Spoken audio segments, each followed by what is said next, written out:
नमस्कार दोस्तों, मैं Narendra Chauhan true score application पर आप सभी का स्वागत करता हूं। तो बच्चों, आज हमारी परसेंटेज की क्लास नंबर 10 रहने वाली है, क्लास नंबर 10, जो आज हमारी लास्ट क्लास भी रहेगी इस टॉपिक की, क्लास नंबर 10th। ठीक है, आज ये टॉपिक कंप्लीट हो जाएगा। प्रतिशत का जो टॉपिक था हमने आज से 10 दिन पहले स्टार्ट किया था, आज वो कंप्लीट हो जाएगा मेरे भाई। आज जो हमारे क्वेश्चन होंगे वो होंगे टैक्स एंड कमीशन के आधार पर। आज का जो हमारा क्वेश्चन होने वाला है वो होने वाले है टैक्स एंड कमीशन के आधार पर। ठीक है, तो बात करते हैं टैक्स होता क्या है। एक होता बच्चों इनकम, आय, आपने सुना होगा इनकम।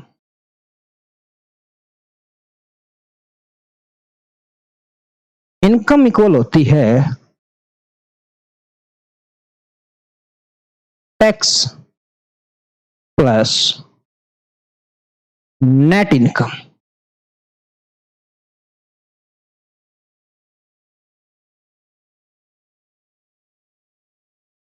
इनकम किसके बराबर होगी भाई? Tax plus net income. एक तो हमारी होती है आय, ठीक है, और एक होती है हमारी शुद्ध आय। ठीक है, हमें जो आय मिलती है वो दो चीजों से बनी होती है, एक होती है टैक्स और दूसरी होती है शुद्ध आय। टैक्स वगैरह करने के पास जो हमारे पास पहुंचता है उसको बोलते हैं हम शुद्ध आय। मान लीजिए आपकी आय है मेरे भाई 50,000 रुपए। कितनी आय है आपकी? 50,000 रुपए। और आपका जो टैक्स था वो लगता था 5,000। तो आपकी शुद्ध आय कितनी होगी? आप बोलोगे सर अगर मेरी आय 50,000 रुपए है और मेरा जो टैक्स है वो 5,000 रुपए लगता है, तो मेरी जो नेट इनकम होगी वो होगी 45,000 रुपए। कितनी होगी मेरे भाई? 45,000 रुपए। ठीक है, मैं बोलता हूं अगर आपकी आय तो रहे सेम, ये रहे सेम 50,000, और आपका टैक्स अब हो जाए 10,000 रुपए। ठीक है, तब आपकी शुद्ध आय कितनी होगी? आप बोलोगे सर 40,000 रुपए होगी। कितनी होगी? 40,000 रुपए होगी मेरे भाई। तो मैंने देखा जब मेरा टैक्स 5,000 से 10,000 हुआ, यानी कि कितना बढ़ा है मेरे भाई? 5,000 बढ़ा है। जब मेरा टैक्स 5,000 रुपए बढ़ जाता है तब मेरी शुद्ध आय 5,000 रुपए कम हो जाती है। तो मैं ऐसा बोल सकता हूं जो मेरी आय है और टैक्स है, यानी कि जो मेरी शुद्ध आय है और टैक्स है उसका डायरेक्ट रिलेशन होगा रुपए में। तो देखो, प्रतिशत की बात नहीं बोल रहा मैं, ठीक है, प्रतिशत में वो आंकड़े अलग हो सकते हैं, लेकिन मैं शुद्ध आय और मेरा टैक्स की जो बात करूंगा रुपए के अंदर, अगर मेरी आय 5,000 रुपए बढ़ती है, ठीक है, यानी कि मेरी जो नेट इनकम हो 5,000 घटती है तो टैक्स मेरा 5,000 बढ़ेगा। अगर मेरा टैक्स 5,000 घटेगा तो भाई मेरी शुद्ध आय 5,000 रुपए बढ़ जाएगी। यानी कि सेम क्वांटिटी में बढ़ना होगा और सेम ही क्वांटिटी में उसको कम होना होगा। अब प्रतिशत में कैसे करेंगे वो हम क्वेश्चन के माध्यम से देखते हैं। क्वेश्चन नंबर 1 आपकी स्क्रीन पर है, देखिए क्वेश्चन नंबर 1, कीजिए आप कोशिश, देखते हैं कितने बच्चे इसको सोल्व करते हैं। क्वेश्चन नंबर 1, आय की आयकर की दर में 17% की वृद्धि हो जाने से वास्तविक आय 3% कम हो जाती है। तो बताइए आरंभ में आयकर की दर क्या थी? तब बताए आरंभ में आयकर की दर क्या थी?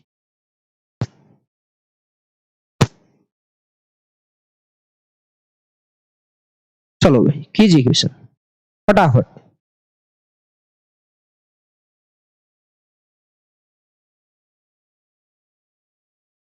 तो मैं बोल सकता हूं अगर मैं नंबर में रुपए में बात करूं तो ये जो 17% है मेरा टैक्स का, वो बराबर होगा कहीं ना कहीं कि भाई नेट इनकम के 3% के। तो मैं लिख सकता हूं टैक्स का जो मेरा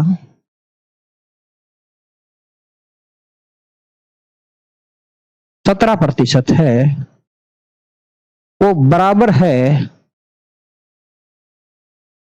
नेट इनकम के 3% के इक्वल, तो 2 जीरो से 2 जीरो, तो टी अपॉन नेट इनकम बराबर टैक्स बराबर नेट इनकम बराबर किसके होगा 3/17 के, 3/17 के। तो मेरा भाई टैक्स जब 3 रुपए है तब मेरा नेट इनकम कितनी है 17 रुपए है, ठीक है। सुध आय कितनी है 17 रुपए, कर मेरा कितना है मेरे भाई 3 रुपए, तो मेरी कुल आय कितनी होगी, टोटल आय होगी मेरे भाई T plus tax plus net income is equal to income. ऐसा ही होता है मेरे भाई। तो टैक्स कितना है 3 है, प्लस नेट इनकम कितनी है मेरे भाई 17 है, plus 17 is equal to 20। Income मेरी कितनी हो जाएगी 20। और प्रश्न में पूछा क्या गया है वो बताइए। प्रश्न में पूछा गया है तो बताइए आर में यानी कि शुरुआत में आयकर की दर क्या थी, यानी कि मैं कुल आय पर बात करूं तो उस पर आयकर की दर बतानी है। तो भाई मेरा टैक्स कितना है 3 है, कितना है मेरे भाई 3 है, और शुद्ध आय कितनी है मेरी 20 है, तो मैं निकाल लूंगा। आयकर की दर निकालनी है, टैक्स अपॉन इनकम इंटू 100 करके। टैक्स मेरा कितना था मेरे भाई 3 था, इनकम मेरी कितनी थी, तो मेरी कुल आय है उसकी बात चली हुई है अभी 20, और प्रतिशत में बदलने के लिए गुणा में 100, 20 पे गया 5 टाइम्स, 15%। अगर किसी भी बच्चे को डाउट है तो बताइएगा। तो देखो मैंने इस क्वेश्चन को पूरे डिटेल में एक एक पॉइंट डिटेल में करके बताया है, आप इसको आगे जब कभी भी करोगे तो शॉर्ट में ही करना है, बस यहीं से पता चल जाएगा। ये 3 है, ये 17 है, तो शुद्ध आय हो जाएगी 20, 17 और 3 20, यानी कि शुद्ध आय कितनी थी 20। टैक्स मेरा किसके बराबर होगा 3 के बराबर, अपॉन 3 गुणा में 100। आंसर डायरेक्ट आंसर आएगा मेरे भाई। देखिएगा नेक्स्ट क्वेश्चन, क्वेश्चन नंबर 2। एक व्यक्ति की एक व्यक्ति कर की दर में 19% की वृद्धि होने की वजह से उसकी शुद्ध आय 1% से कम हो जाती है। उसकी प्रारंभिक आयकर की दर क्या है बताइए भाई। सेम क्वेश्चन, बिल्कुल सेम डिटो क्वेश्चन जो अभी करवाया था। कीजिए आप, 1 मिनट का समय है आपके पास।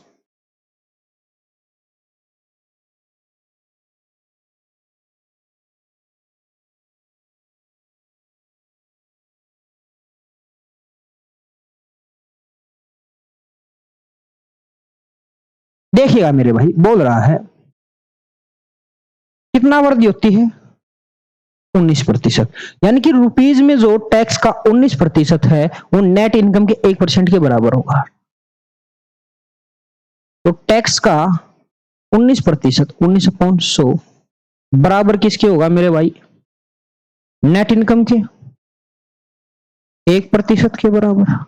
तो 2 जीरो से 2 जीरो, तो मेरे भाई टी अपॉन एन कितना होगा 1/19 होगा। तो भाई निकालना क्या है, टैक्स आयकर की बताना है, कितना है 1 है, और किस पर बताना है इनकम पर बताना है। तो इनकम होती है टैक्स प्लस नेट इनकम, दोनों का सम 19 और 1 20 मेरे भाई, और प्रतिशत में बदलना है इसलिए गुणा में 100, 5 टाइम गया भाई 5%। मेरा ऑप्शन ए मेरा सही जवाब होगा मेरे भाई। अगर किसी भी बच्चे को कैसा भी डाउट है तो पूछ सकता है। अब देखिए काफी बच्चे कंफ्यूज में होंगे, इसका डायरेक्ट आंसर भी बन सकता था।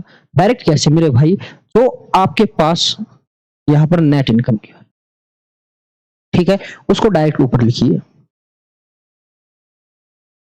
इन दोनों को जोड़िए, नंबर्स को गुणा में 100 कीजिए, आपको डायरेक्ट जवाब मिलेगा 5%। लास्ट क्वेश्चन में भी आप ऐसा ही कर सकते थे, इसको रखना भाई वास्तविक आय को 3, और इन दो को जोड़ना है, कितना हो जाएगा 17 और 3 20, प्रतिशत में बदलना है गुणा में 100, 20 पंजे 100 और 5 दिए 15, ठीक है। लेकिन ये चीजें आप तभी लगा पाओगे जब आपका बेसिक अच्छा है, आपका बेसिक स्ट्रॉन्ग है मेरे भाई। नेक्स्ट क्वेश्चन देखिएगा, क्वेश्चन नंबर 3, क्वेश्चन नंबर 3 मेरे भाई।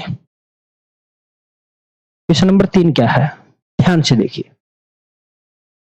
एक आदमी की आय 20,000 रुपए है, जिसमें से 5,000 रुपए तक आयकर मुक्त है। यानी कि भाई एक व्यक्ति की अगर आय 20,000 रुपए है तो उसमें से 5,000 रुपए तक कोई भी टैक्स नहीं लगने वाला। अगर उसकी आय 5,000 रुपए होती तो वहां तक टैक्स नहीं लगेगा। टैक्स लगेगा वो 5,000 से ऊपर लगेगा मेरे भाई, ठीक है। यदि आयकर की दर 10% हो तो उसकी वास्तविक आय क्या थी, उसकी ओरिजिनल आय क्या थी, बताइए फटाफट कीजिए सोल्व। 1 मिनट का समय है आप सभी के पास।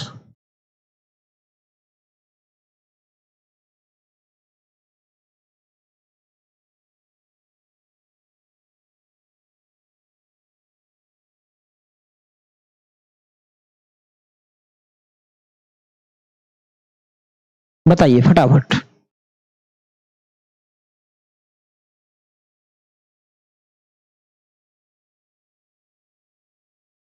तो इनकम बतानी है मेरे भाई, उसकी कितनी होगी।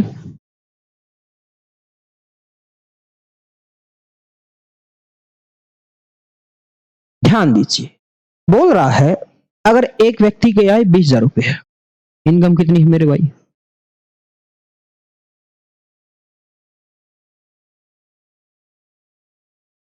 20,000 रुपए है, जिसमें से 5,000 रुपए तक टैक्स नहीं लगता। अगर मैं टैक्स लगने वाली आय की बात करूं तो कितनी होगी, 5,000 इसमें से माइनस कर लीजिए।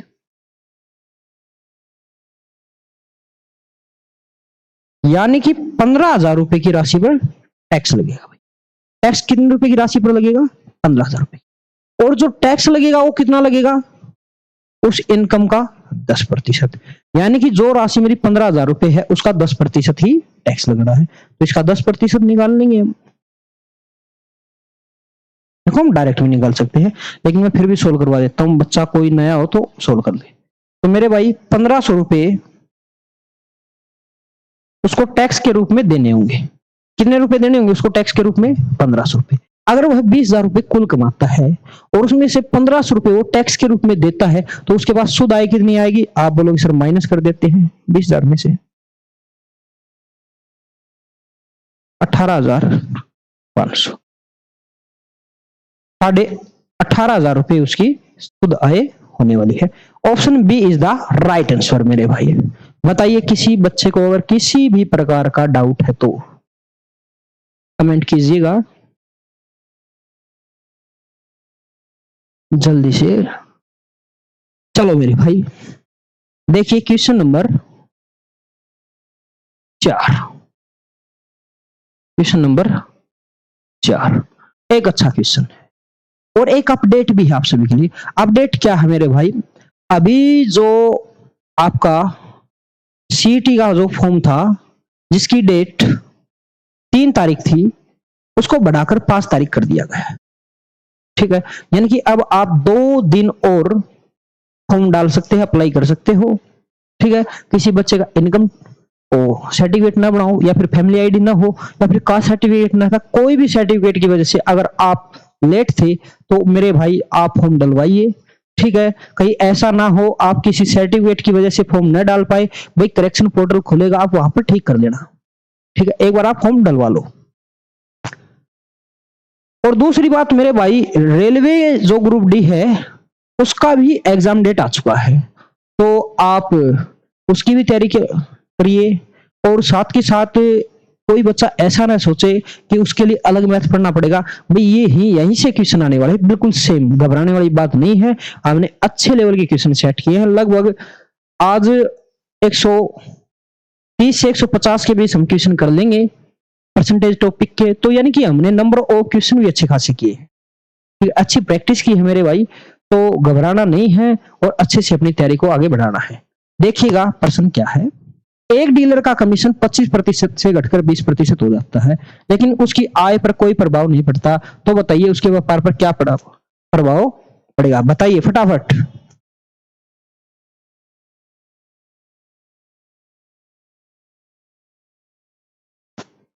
चलो भाई,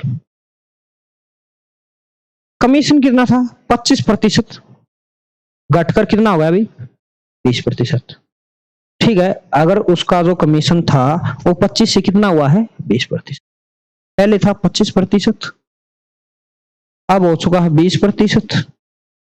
अगर मैं फ्रैक्शन में लिखूं, अगर पहले 5 था तो अब कितना हो चुका है 4। लेकिन जो उसकी आय है भाई, ये कमीशन है, ठीक है। जो उसकी आय है उस पर कोई भी प्रभाव नहीं पड़ता है। तो इसका मतलब क्या है भाई, उसका व्यापार बढ़ाना पड़ेगा। तो अगर मेरे को आय को इक्वल 1 और 1 के रेशियो में बनाना है, तो यहां पर जो उसका व्यापार है वो 4 होना चाहिए और यहाँ पर कितना होना चाहिए 5। अरे इनवर्सली प्रोपोर्शनल होगा, मैंने पहले भी बताया है। अगर दो चीजों की गुना से तीसरा रिजल्ट सेम चाहिए मेरे को, तो वो दोनों चीजें एक दूसरे के इनवर्सली प्रोपोर्शनल होती है, उल्टा होती है। तो मैं डायरेक्ट भी लिख सकता था, लेकिन थोड़ा बताने के लिए रखा भाई। ये 1:1 है, यहाँ पर 1 नहीं है मेरे भाई, ठीक है। ऐसी गलती मत कीजिएगा कि आप लगे 1, 1 नहीं, 1:1, यानी कि आय बराबर होना, ठीक है। तो जो व्यापार पहले 4 था, अब वो कितना हो चुका है 5 हो चुका है मेरे भाई। कितना हो चुका है 5 हो चुका है। तो कितने की बढ़ोतरी हुई है 1 की बढ़ोतरी हुई है। कितने की 1 की। कितने पर 4 पर। प्रतिशत में बदलना तो गुणा में 100, 4 पे कट कीजिए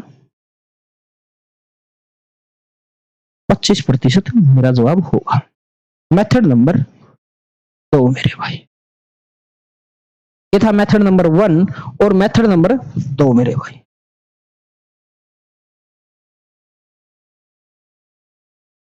ठीक है, मान लीजिए एक व्यक्ति 100 रुपए की आय करता था। कितने रुपए की करता था 100 रुपए की, ठीक है। और जो उसका है कमीशन वो 25% से कितना हो चुका है 20। 25 से 20 होने का मतलब क्या है भैया, रेशियो में बात करूं 5 से कितना हो गया 4 हो चुका। 5 से कितना हो चुका है 4। अगर उसका पहले कमीशन 5 था तो 100 का खर्च करता था, कितना लेके आता होगा भाई, व्यापार कितना करता होगा 20 आर्टिकल का, 20 वस्तुओं का करता होगा, ठीक है। अब वो सिर्फ 4 ही कमीशन कमाता है 100 रुपए पर, तो अब कितने का करेगा 25 का करेगा। कितने की बढ़ोतरी हुई है 5 की हुई है। कितने पर हुई है 20 पर हुई है। प्रतिशत का सिंबल लगाना है तो गुणा में 100 कीजिए, 20 पंजे 100, पंजू पंजू 25% जवाब रहे। अगर किसी भी बच्चे को किसी भी प्रकार का डाउट है तो बताए मेरे भाई, फटाफट कमेंट के माध्यम से। उम्मीद करता हूं आप सभी को ये सब चीजें समझ आई होंगी। अगर आप चाहें तो बेसिक से कीजिए, आप चाहें तो इस तरीके से कीजिए, कोई फर्क नहीं पड़ने वाला, ठीक है। नेक्स्ट क्वेश्चन देखिएगा। एक आदमी की आय 600 रुपए बढ़ जाती है, लेकिन आयकर की दर 18 से घटकर 15 हो जाती है, ठीक है भाई। दोनों स्थिति में आय का 25% आयकर मुक्त है, यानी कि दोनों ही कंडीशन के अंदर क्या होगा, जो आय का 25% जो है वो टैक्स मुक्त होने वाला है। लेकिन वह दोनों कंडीशन में बराबर आयकर देता है, दोनों ही स्थिति के अंदर क्या करता है भाई, आयकर बराबर ही देता है, यानी कि टैक्स तो बराबर ही देगा। तो उसकी आरंभिक आय बताए। अच्छा क्वेश्चन भाई, बहुत ही अच्छा क्वेश्चन है, देखते हैं कितने बच्चे करते हैं। क्वेश्चन नंबर 5, एक बेहतरीन क्वेश्चन आपकी स्क्रीन पर।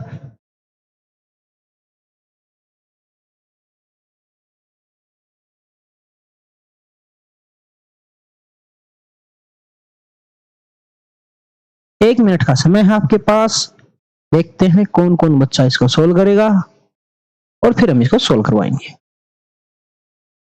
ये बेहतरीन बेहतरीन क्वेश्चन लेके आया हूं आज मैं आपके लिए, अच्छे क्वेश्चन है सभी।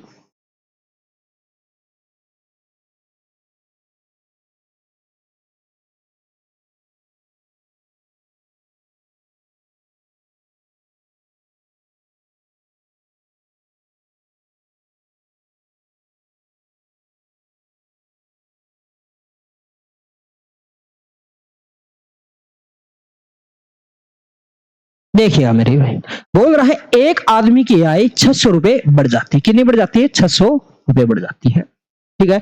लेकिन आयकर की दर 18% से घटकर 15% होते हैं। अगर मैं एक व्यक्ति की आय मान लेता हूं ए थी, पहले कितनी थी ए, तो बाद में कितनी होगी आप बोलोगे ए प्लस 600। ए प्लस कितनी होगी मेरे भाई 600 होगी। जो उसकी आय है उसका मेरे भाई 25% तो आयकर से मुक्ति है दोनों ही कंडीशन के अंदर। ठीक है, पहले वही बाहर निकाल लेते हैं। तो अब उसके पास कितना बचेगा दोनों ही कंडीशन के अंदर मेरे भाई 75% बचने वाला है। ठीक है, तो लिखिए 75/100, इस आय का भी 75% और इसका भी मेरे भाई 75%।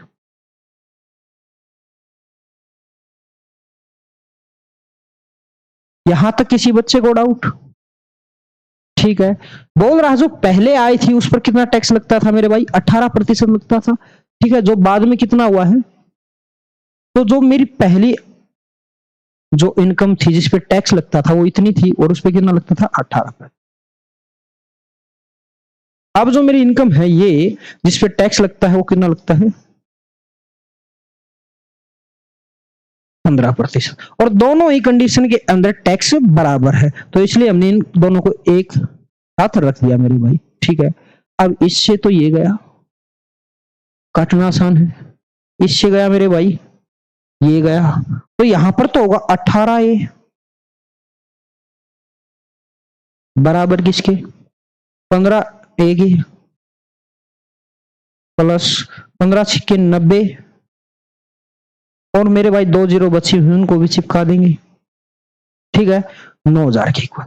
तो आप यहां से 15A को इधर की तरफ लेके आते हैं तो 18A माइनस 15A बराबर किसके? 9000 के। तो यहां से 3A किसके बराबर मेरे भाई? 9000 के। तो A की वैल्यू क्या रहेगी? आप बोलोगे सर 9000/3, कट करने से कितना आया भाई? 3000। कितनी आई? 3000 रुपए। तो प्रारंभ में जो मैं बात करता हूं उसकी आय कितनी रही होगी? आप बोलोगे सर कितनी थी? ए थी प्रारंभ में, तो ए की वैल्यू कितनी है? 3000 रुपए है, तो कितनी रही होगी? 3000 रुपए।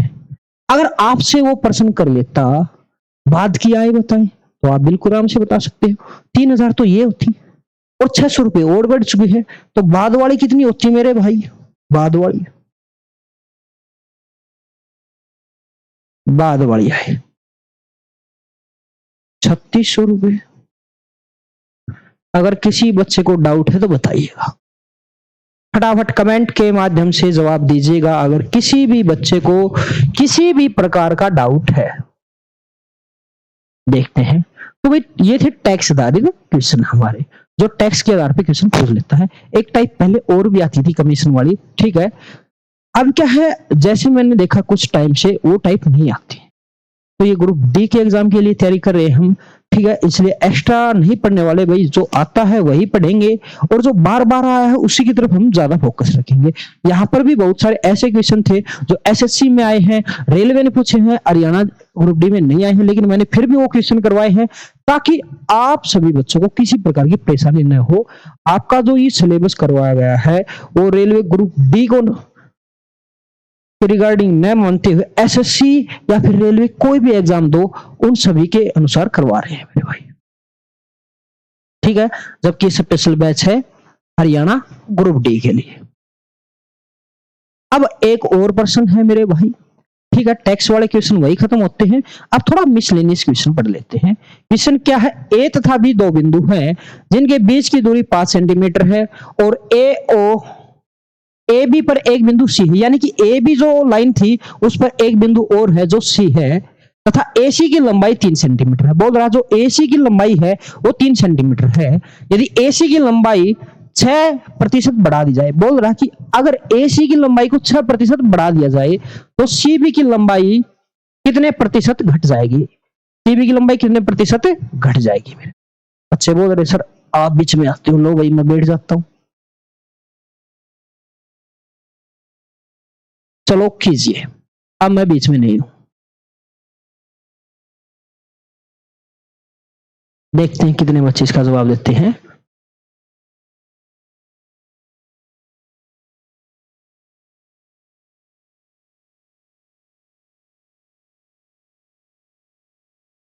तो देखिएगा क्या दे रखा है।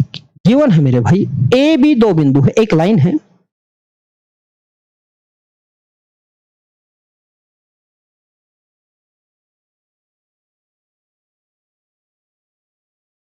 ए बी एक लाइन है मेरे भाई, ये पॉइंट ए है और ये पॉइंट बी है, और इनकी जो पूरी कंप्लीट दूरी है वो 5 सेंटीमीटर है।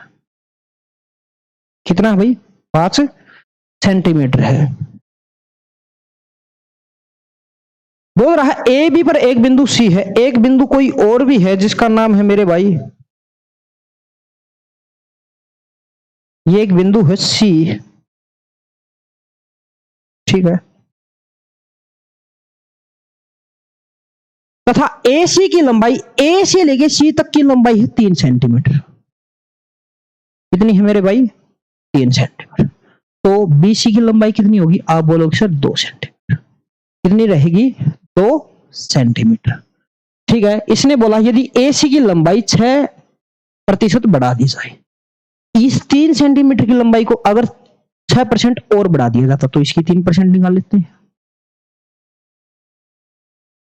3 का 6% मेरे भाई 18/100 यानी कि 0.18 मेरे भाई। बोल रहा अगर 0.18 बढ़ा दिया जाए, अगर ये बढ़ेगा तो ये किस पे इफेक्ट डालेगा? इस 2 पे इफेक्ट डालेगा।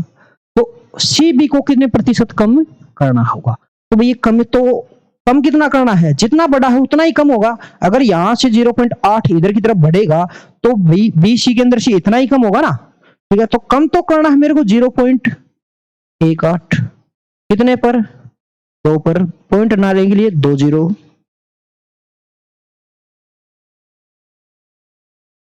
प्रतिशत में कन्वर्ट करने के लिए गुणा में 100।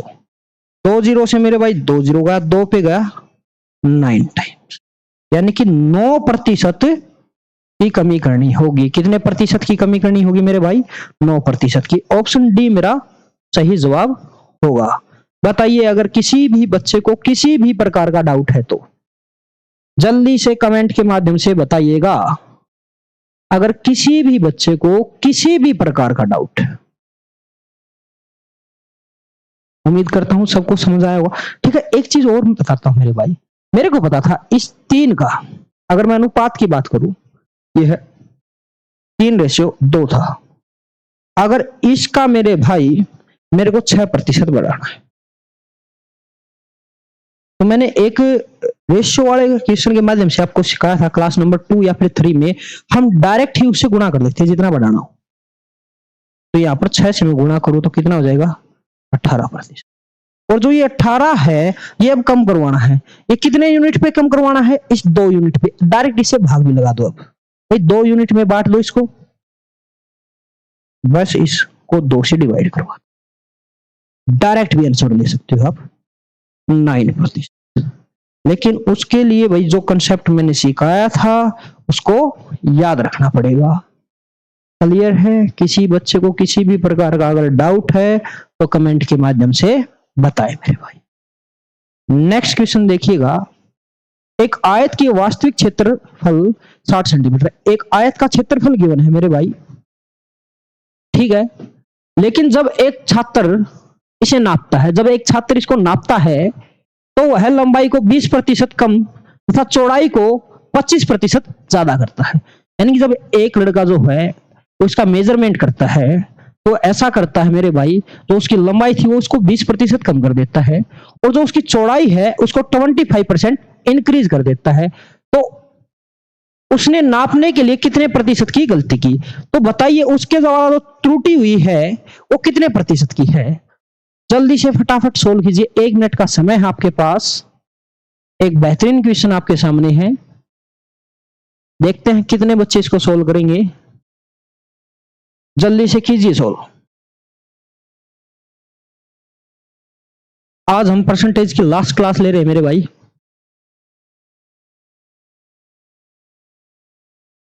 देखिएगा, बोल रहा है एक आयत का क्षेत्रफल 60 सेंटीमीटर, बस गिवन है, इसका कोई लेना देना नहीं है वैसे। इसका लेना देना तब होता जब इसमें से किसी की लंबाई या फिर चौड़ाई गिवन होती है, पहले की या फिर बाद की, कैसी भी। लेकिन अगर मेरे पास कुछ भी नहीं है तो ये नंबर मेरे लिए कोई काम का नहीं है। ठीक है, बोल रहा कि लंबाई को 20% कम कर दिया। 20% का मतलब 1/5। अगर लंबाई मेरे भाई पहले 5 ही, पहले कितनी थी 5, तो बाद में कितनी हो चुकी है 1। अरे 1 कम कर दिया। ठीक है, और चौड़ाई को कितना 25% ज्यादा, 25 का मतलब 1/4। अगर जो चौड़ाई थी मेरी वो पहले कितनी थी, पहले वास्तविक कितनी होगी भाई, ये 4 ही होगी ना, और ये 4 थी और 1 बढ़ा दी तो कितनी कर दी, 5 कर दी। तो क्षेत्रफल क्या होता है, आयत का लंबाई इंटू चौड़ाई, लंबाई इंटू चौड़ाई मेरे भाई।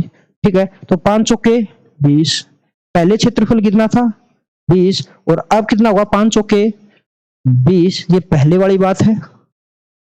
काफी बच्चे कंफ्यूज हो जाते हैं, ये बाद वाली कंडीशन है। तो दोनों ही कंडीशन के अंदर मेरा क्षेत्रफल तो समान है, मेरे क्षेत्रफल के अंदर तो कोई बदलाव ही नहीं होता। तो इसका मतलब क्या होगा, न तो बढ़ाया गया है न ही घटाया गया है। ऑप्शन डी मेरा राइट आंसर है, ऑप्शन डी मेरा राइट आंसर है मेरे भाई, नो चेंज। क्या भाई मेरा जवाब क्या होगा, नो चेंज। बताइए, अरे किसी भी बच्चों को डाउट है तो बताइए। अगला प्रश्न देखिए, 140 प्रश्नों वाली एक परीक्षा में एक अभ्यर्थी ने पहले 90 प्रश्नों में 66.66% का सही उत्तर दिया। परीक्षा में 60% अंक प्राप्त करने के लिए उसे शेष प्रश्नों के कितने प्रतिशत प्रश्नों के सही जवाब देने होंगे। बताइए, देखते हैं कि कौन कौन बच्चा इसका जवाब देगा। और ऐसा ही क्वेश्चन मैंने ट्रिक के माध्यम से भी सिखाया था लास्ट क्लास में। ठीक है, एग्जामिनेशन वाले क्वेश्चन में, क्वेश्चन बेस्ड ऑन एग्जामिनेशन, वहां पर देखते हैं कौन कौन बच्चा इसको करेगा। फटाफट कीजिए रिप्लाई मेरे भाई इसका।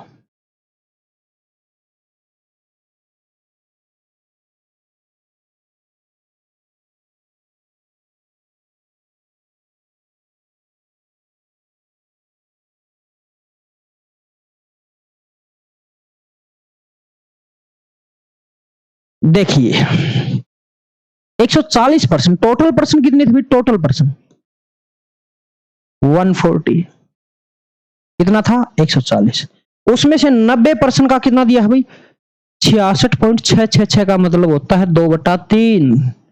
क्या होता है भाई 2/3, यानी कि 3 में से 2% का जवाब उसने दिया है, तो 90 का 2/3 निकालिए तो कितना हो जाएगा 60।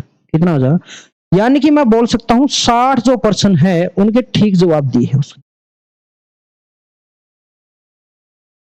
ठीक है, 60% के ठीक जवाब दिए, कितने में से 90 में से, और उसको टोटल भी देना था 60% कितने में से 140 में। यानी कि अगर मैं टोटल का भी 60% निकाल लू,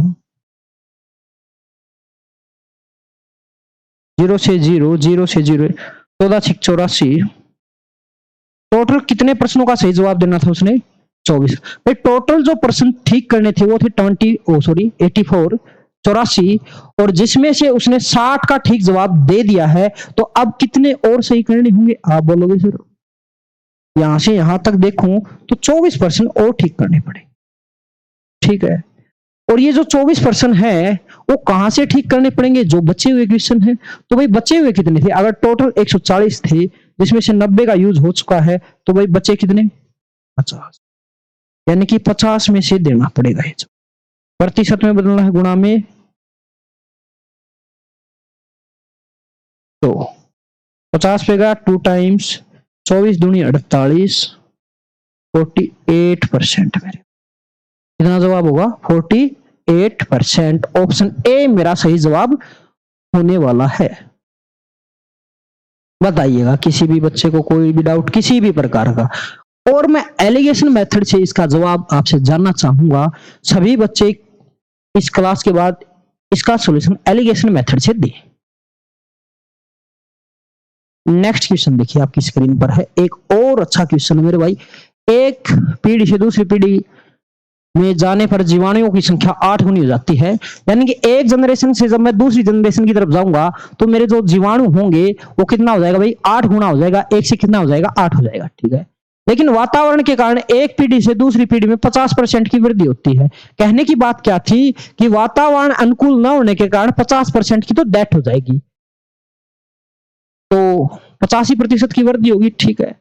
सातवीं पीढ़ी में जीवाणुओं की संख्या 4096 मिलियन है, तो पहली पीढ़ी से जीवाणुओं की संख्या ज्ञात कीजिए। अच्छा क्वेश्चन मेरे भाई, जिस भी बच्चे ने यहाँ पर थोड़ी बहुत मेहनत की है परसेंटेज में उसका जवाब देगा, और जो बच्चा इसका जवाब देगा मैं उम्मीद करूंगा उसने भाई शुरुआत से लेकर लास्ट तक अच्छे से मेहनत की है।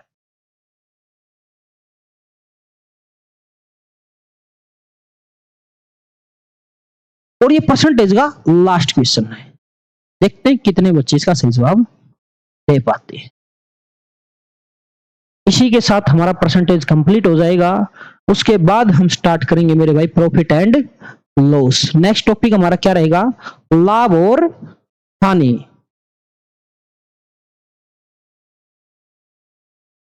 देखिएगा प्रश्न क्या है, बोल रहा है एक पीढ़ी से दूसरी पीढ़ी पर जाने पर जीवाणुओं की संख्या कितनी थी, 8 गुनी। यानी कि अगर कोई भी नुकसान न हो तो एक से कितना हो जाए भाई, 8 हो जाए। फर्स्ट जनरेशन से सेकंड पे जाने के लिए कितना हो जाए, 1 से 8 हो जाए। लेकिन बोला गया है 50% की ही वृद्धि हो पाती है, तो कितना हो पाता है मेरे भाई, 1 से हो पाता है सिर्फ 4, ठीक है। अगर अब की बार 1 से 4 हुआ है तो अगली बार 4 से होगा, और कितना होगा भाई, 4 की पावर 2 होगा, फिर कितना होगा, 4 की पावर 3 होगा। इसी क्रम में चलेगा। अरे चलेगा कि नहीं चलेगा, जल्दी से कमेंट के माध्यम से बताइए फटाफट।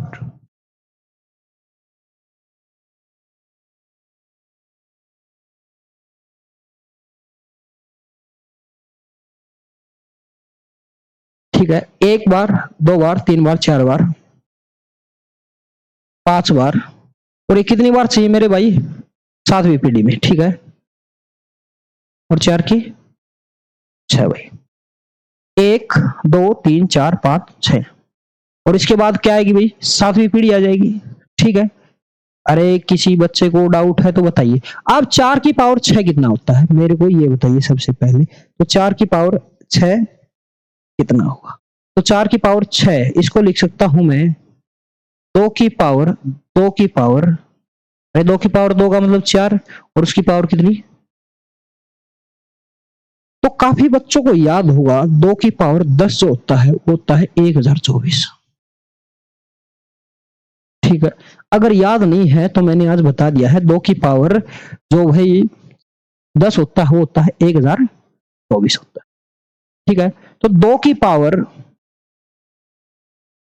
11 क्या होगा, 2048 होगा, और 2 की पावर जो 12 है वो कितना होगा भाई, अरे पावर की अपने आप गुणा होती है, नंबर सिस्टम में सीखा होगा, और ये 2 की पावर 12 ही है, और वो कितना हो जाएगा, इसका 2 गुना 4096, वो कितना हो जाएगा भाई, 4096 होगा। अब हमें पता है 2 की पावर 12 4096 जो कि 4 की पावर 6 के ही बराबर है।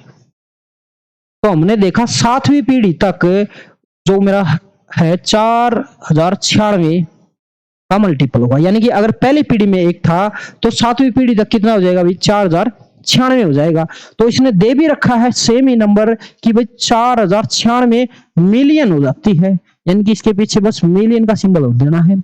अगर यहां तक 4096 मिलियन होती है तो पहली पीढ़ी में कितना रहेगा, सेम इसी रेशो पे रहेगा, एक वाले ही रेशो पे, यानी कि 1 मिलियन रहा होगा। ऑप्शन सी मेरे भाई।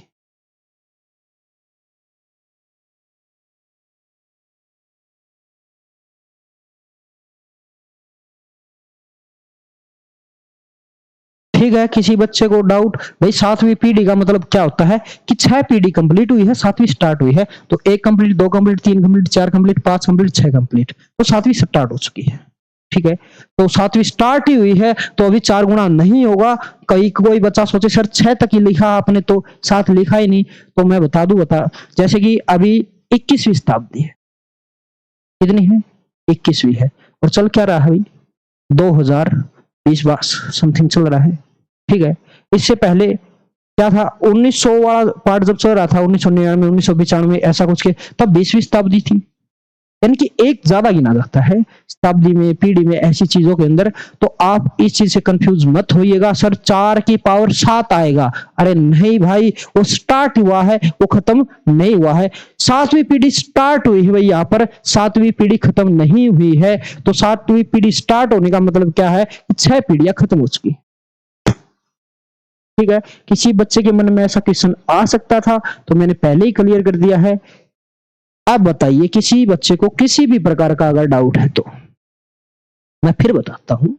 ये रखा कि एक पीढ़ी से दूसरी पीढ़ी पर जीवाणु जाने पर जीवाणुओं की संख्या 8 गुनी होती है, यानी कि 1 से 8 हो जाता है। लेकिन बोला वातावरण अच्छा न होने के कारण 50% की मृत्यु हो जाती है, फिर 50% की ही वृद्धि होती है। इसका मतलब क्या है कि 8 की नहीं हो पाती भाई, इसका 50% ही होगा। कितना होगा, 4 की वृद्धि होगी। ठीक है, यानी कि मैं जब दूसरी पीढ़ी में हूंगा तब 1 से 4 हो चुका होगा। 2 पीढ़ी में, पहली पीढ़ी में 1 था, अगली पीढ़ी में 4, फिर 4 की पावर 2, फिर 4 की पावर 3, फिर 4 की पावर अच्छा ये नहीं लिखा है, चलो लिख देंगे 4 की पावर 5 और 4 की पावर 6। 1 2 3 4 5 6 7। ठीक है,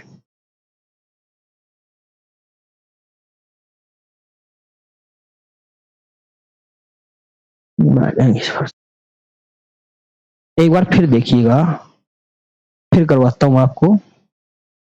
बाय मिस्टेक मेरे से भी हुई छोटी मिस्टेक। दे रखा एक पीढ़ी से दूसरी पीढ़ी में जाने पर जीवाणुओं की संख्या कितनी होती है, 8 गुना हो जाती है। 1 से कितनी होती है मेरे भाई, 8 हो जाती है। लेकिन वातावरण के कारण एक पीढ़ी से दूसरी पीढ़ी में 50% की वृद्धि हो पाती है। 1 से कितना हो पाता है मेरे भाई, 4 ही हो पाता है। तो अगली बार जब जाएगा तो इसका 4 गुना होगा 4 का। तो भाई ये 4 की पावर 1 थी तो 4 की पावर 2 हो जाएगी। अगली पीढ़ी में 4 की पावर 3 हो जाएगी, 4 की पावर 2, फिर 4 की पावर 3। ऐसे चलते चलते जब मैं 7वीं पीढ़ी पर जाऊंगा तो 4 की पावर 6 हो जाएगी। कितनी होगी, 4 की पावर 6 हो जाएगी। 4 की पावर जो 6 है वही इक्वल होती है मेरे भाई 2 की पावर 2 इंटू, तो ये हो जाएगी 2 की पावर 12। तो मैं लिख सकता हूं 4 की पावर 6 बराबर किसके, 2 की पावर 12 के। तो आपने कहीं ना कहीं पढ़ा होगा 2 की पावर 10 होता है 1024। नहीं पढ़ा तो आज पढ़ लीजिए। तो 2 की पावर 11 कितनी होगी, इसका भी 2 गुण 2048। 2 की पावर 12 कितनी होगी भाई, 2048 का डबल 4096। तो इसको लिख सकता हूं मैं 4096 होगा। और मेरे भाई क्वेश्चन में भी दे रखा था 7वीं पीढ़ी में जीवाणुओं की संख्या 4096 में मिलियन हो जाती है। क्या हो जाती है, मिलियन हो जाती है। तो भाई पहली पीढ़ी में आंकड़े मेरे सेम है, पहली और 7वीं पीढ़ी के दोनों ही सेम, तो पहली पीढ़ी के भी सेम ही रहे होंगे 1, यानी कि 1 मिलियन होगी। पहली पीढ़ी में मेरी संख्या कितनी होगी भाई, 1 मिलियन होगी। ऑप्शन सी मेरा सही जवाब होने वाला है। अगर किसी भी बच्चे को डाउट है तो क्लियर कर लीजिए। ठीक है, बाय मिस्टेक थोड़ा मिस्टेक हुआ था, कोई बात नहीं, हो जाता, हमसे भी हो जाता, आपसे भी हो जाता है, कोई बड़ी बात नहीं मेरे भाई। ठीक है, अब हम स्टार्ट करेंगे नेक्स्ट टॉपिक कल, जिसका नाम रहेगा प्रॉफिट एंड लॉस, लाभ और हानि मेरे भाई। ठीक है, अगर किसी बच्चे को यहां पर कुछ पूछना हो तो पूछ सकता है। मैं कुछ चीजें फिर लिखवा देता हूं जो प्रॉफिट एंड लॉस के अंदर काम आने वाली है। एक मिनट, एक प्रश्न और भी है भाई, एक प्रश्न और भी है, इसको कीजिए। एक फैक्ट्री में कर्मचारियों की संख्या x% की वृद्धि होती है, ठीक है, और समय अवधि में भी x% की वृद्धि हो जाती है, जिसके कारण उत्पादन 74.24% बढ़ जाता है। फैक्ट्री के प्रारंभ में कितने कर्मचारी थे यदि कुल 960 नए आते हैं। अच्छा क्वेश्चन है, कीजिए सोल्व, देखते हैं कौन कौन बच्चे इसको सोल्व करेंगे। बेहतरीन क्वेश्चन है भाई। एक फैक्ट्री में कर्मचारियों की संख्या x% बढ़ जाती है, और सबसे खास बात क्या पता है इस प्रश्न के अंदर, कि परसेंटेज के अंदर तो कोई जवाब है भी नहीं, प्रतिशत के अंदर तो कोई जवाब है भी नहीं। मजे वाली बात ये है मेरे भाई। ठीक है, ऑप्शन डी 1500।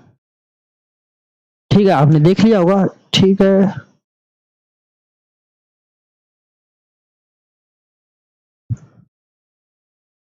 कीजिए ट्राई। तो अगर मेरे भाई मेरे को लगभग 2 बार x और x की वृद्धि हुई है, तो मेरे को एक फॉर्मूला याद है। वो फॉर्मूला क्या था? सक्सेसिव जिसको बोलते हैं, x plus Y plus minus X Y upon 100, x plus Y plus minus X Y upon 100, ऐसा कोई फॉर्मूला था भाई, याद भी होगा आपको भी। ठीक है, तो इसके अकॉर्डिंग आप गैस कीजिए कि वो नंबर क्या होगा। बहुत बार आपको गैस भी करना पड़ सकता है।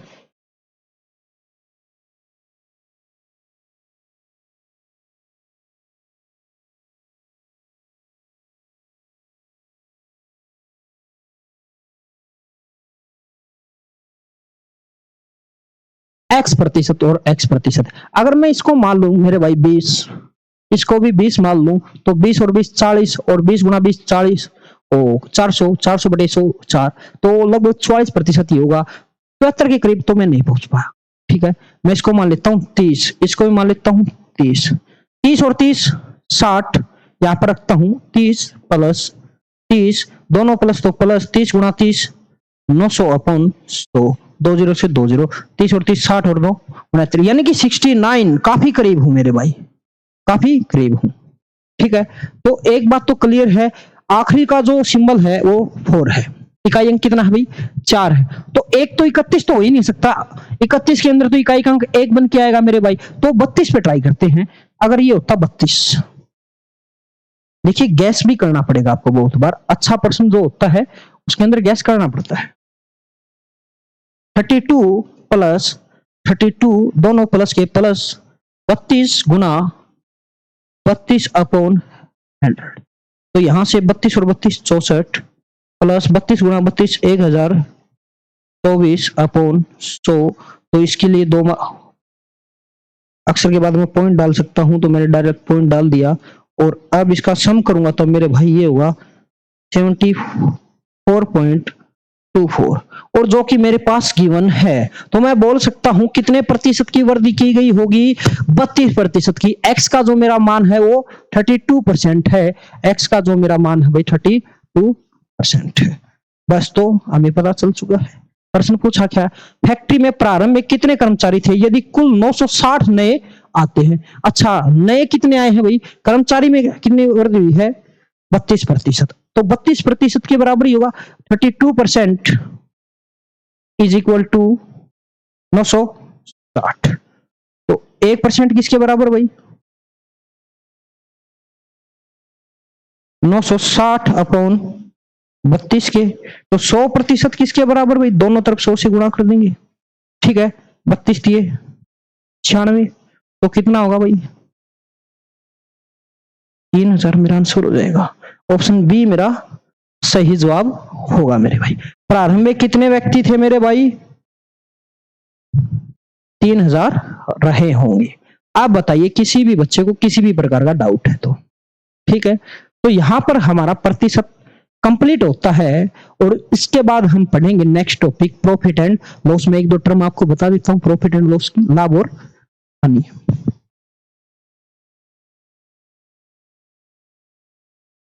लाभ और हानि।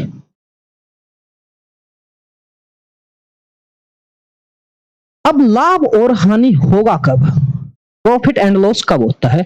जब हमारे पास कोई वस्तु हो, या तो हम उसको मैन्युफैक्चर करें, बनाए, या फिर हम किसी से खरीद कर उसको सेल कर दें, तभी तो मेरा लाभ और हानि हो सकता है। कितना टाइम हो गया भाई? टाइम लगभग 50 मिनट करीब। चलो इस टॉपिक को करते हैं कल। आज के लिए इतना ही, मिलते हैं कल। जय हिंद, जय भारत दोस्तों।